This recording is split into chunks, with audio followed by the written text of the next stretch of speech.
Dulas ako. Ingat kayo dito sa ano. May langis pala natapon.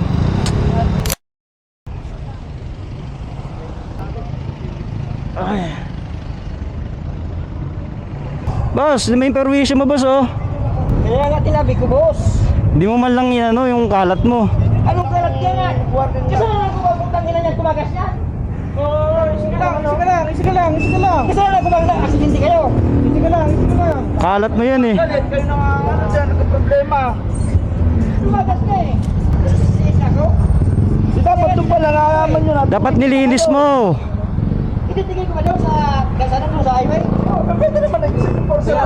Dapat nilinis mo, na-aksidente ka oh. Ilinising, ano yun, mapping ko? Tapos na-aksidente kayo, kayo pagalit. Labak yung pinagdaanan nyo.